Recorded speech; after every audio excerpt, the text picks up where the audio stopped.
everyone, it's Wacky Anime Left here to present you with What If Belle Was Betrayed and Met Alastor Part 2. Let's get into this. Currently, Belle has just gotten out of his grave, directly beside the lone tree, around all the grass and flowers.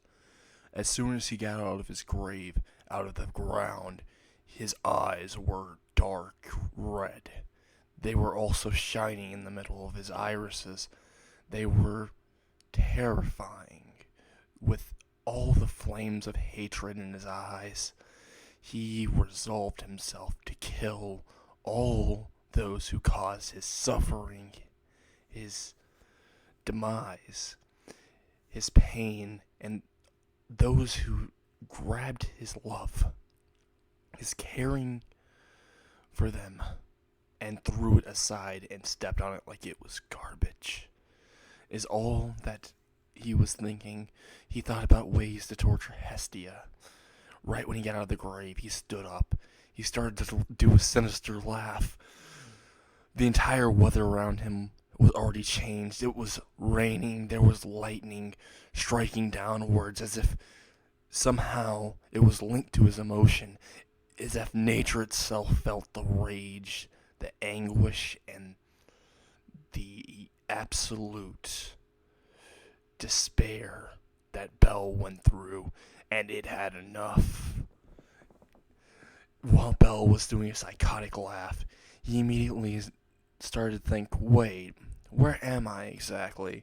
He stops his laugh, he looks around, realizing he's isolated from Aurario. This is at least 4 days away, he thought. So he decided, I might as well walk towards Aurario. He started to walk towards Aurario. POV change. Jake is currently in Belle's room. He's crying because he couldn't help his brother. He's looking at his bed. The one person he thought as his little brother is now dead, and he couldn't do a damn thing about it. Some brother I am, Jake says out loud. He starts to sob. He starts to think about all the times that he had with Belle. Flashback. Hey, Belle, why do you continuously keep going? While Belle just looks at him with a sideways glance, thinking that was a weird question, he tilts his head and says, what do you mean? While Jake says, I mean, how do you keep going? It's obvious that Hestia is seeing you as a burden, and you know it, right? While Belle does know it, he doesn't choose to admit it. Belle just says, no, she likes me in her own way. I know that you two are dating and everything, and I support you. But anyway, the question you asked, why do I keep going? It's because I want to be a hero. I want to be someone that can protect the weak. I want to be someone who can save everything. Someone that puts people before themselves. He says while he puts his hand towards his heart, looks towards him and says, but most of all, I want to follow my heart. And immediately, that day was the day Jake had his newfound respect for his adopted little bro. Flashback end. Jake is now just crying in Belle's room. Hestia's on the outside, pressed against the wall, just sighing and thinking, I am a horrible person. I tore away Belle and Jake. I killed him. I'm a monster, is what she thinks. She goes towards her room, she goes into the bed, and she falls asleep. But she forever has nightmares of Belle. The look that he had, his cold stone dead face, is what was haunting her in dreams. For the 4 days before Belle's arrival, she was screaming. She was screaming about how she killed him. Belle had finally entered into Aurario. He's right in front of the gates.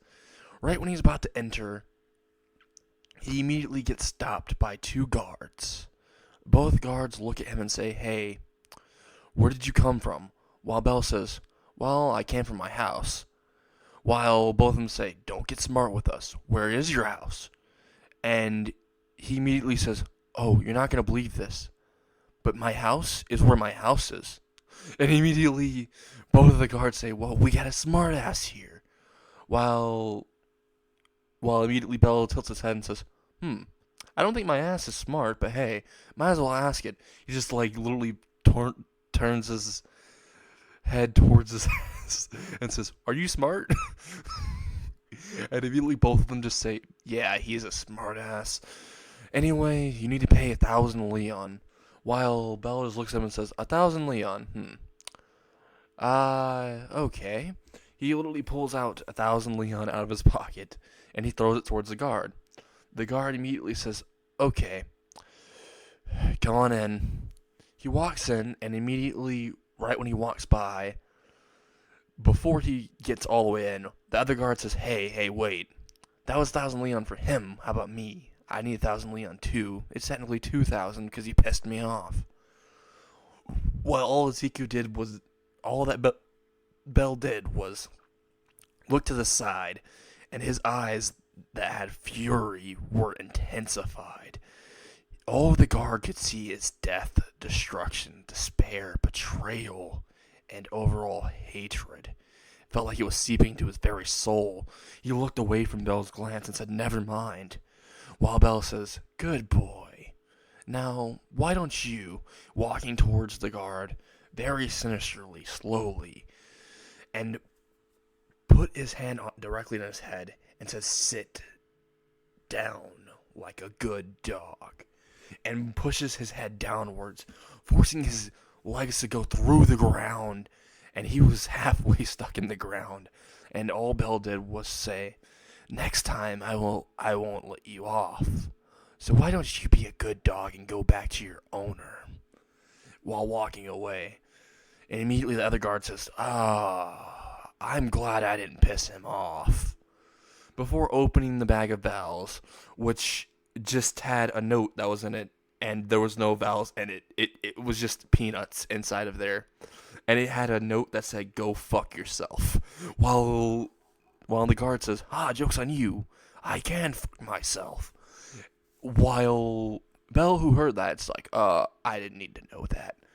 While walking towards the old church, he began to think, no, I don't want to immediately do it. But first, I'll wait a little bit.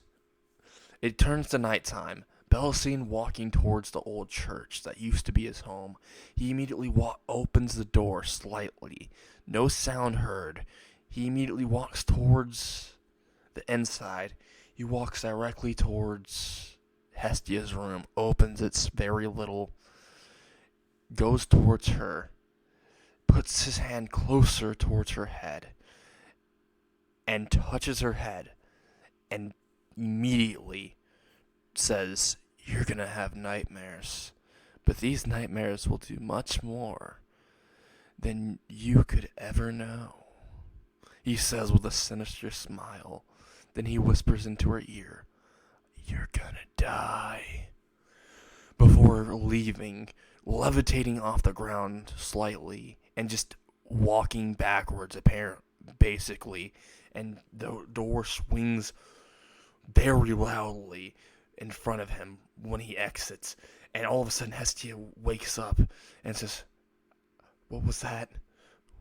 What was that?" And her body has grown cold.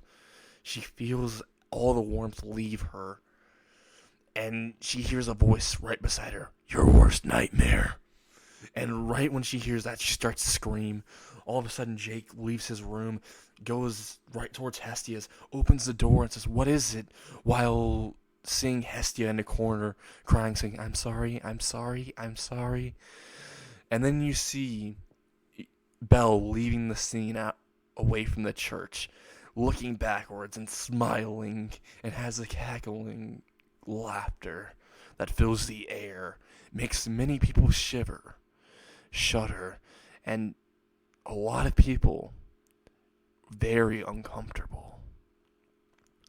Then Bella says, "First order of business. back to adventuring. He walks all the way towards the guild.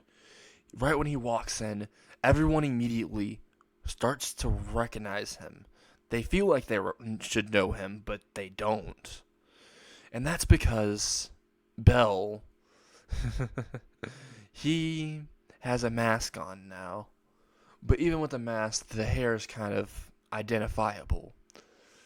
He walked towards Aina and said, "Hello," in a deep voice, while Aina looked at him and said, "Hello, and I'm guessing you're an adventurer?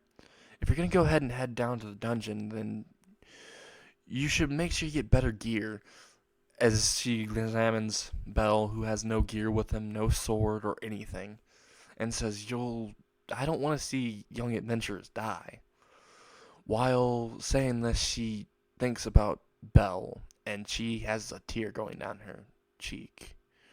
And Belle says, "Oh, I have no intention of dying, and I'm actually new. I was asking if you could give me the paper so I can go into the dungeon, get stronger, and maybe make some money on the side," he says. And immediately, Aina says, "Oh, okay," and she wipes away her tear very quickly. While Belle notices this and says, "Wonder what she was crying about. Probably about my demise. At least someone cared." He thinks, before thinking back to Jake, and says, "At least someone else cared." He corrects himself. And immediately, Aina comes out with a sheet of paper and says, "Alright, I need you to sign all of this." Immediately it asks, "What's your name?" Bell knew he couldn't put his normal name, so he put down Alastor, and didn't put down a last name. Then, when asked what are his stats, he put blank. And immediately went down to the next question. "What familiar are you in?" And he said, "No familia." Before answering out all the other questions that were basic, and handed it back to her. And right when he did, he immediately was about to walk into the dungeon before she grabbed him by the arm and said, "But you need a familia to go into the dungeon." While Belle says, "No, I don't need something so weak and pathetic," he says with disgust in his tone and in his voice. When he says this, all of the people in the Adventurer Guild all the people that were in the Adventurer Guild were looking at him. They were giving him glares while he says, "So, can I just go in without a familiar?" While Aina says, "Well, that's not possible," before she's pushed to the side by another receptionist and says, "Well, you could, but you'd have to fight an adventurer and win." And immediately he says, "Alright, go ahead and bring out an adventurer. I'll fight them. Although I don't think it would be a fight." Right when he says that, she says, the receptionist that pushed Aina away says, "Oh, why? Because you think you'll lose immediately?" While Belle says, "No, because I don't even think that I'd have to put a finger on him for him to lose. All I'd have to do is merely use my pressure." Right when he says this, he lets out a giant pressure in the entire Adventurer Guild, causing everyone onto their knees to cough up a little bit of blood, except for Aina. And he says, "So, are we going to get this party started? Or are you going to waste my goddamn time?" He says while looking at her. And she immediately says, Alright. How about, you can go ahead and go. Never mind, the test wasn't needed," she quickly says. And he lets out his pressure and says, "You could have just said that in the start." He is about to walk into the dungeon, but is also grabbed by the hand by another person. Turns around and is getting quite annoyed, and sees that it's a guy with silver hair and wolf ears. And he has some type of leggings, sort of type of leg gear. Wow, has armor on his legs. And immediately he looks at him and with a curious tilt of his head and says, "What do you need?" While the man just says, "You said that familiars make you weak. Well, how about this? You fight me, and then you can go to the dungeon. After all, you need a valid identification to be able to go into the dungeon anyway. They won't let you even through the first level if you don't have any validation of your level or your strengths. And immediately, all that Bella said was, I prefer not to. After all, this seems like a waste of my time. He's about to walk away before Bella says, is it because before Beta, who says his own name, I'm Beta, I'm a level 5. And also, one more thing, is it because you're too weak and useless? And right when he says that, Bell has flashbacks of when Hestia called him weak, useless. And immediately his eyes start to twitch. They start to roll the back of his head. And new pair of eyes start to appear. Sinister, dark, red eyes with blood-red pupils inside. And all around his pupils is just red bloodshot. His teeth are starting to sharpen. His entire body is starting to snap and break and shift.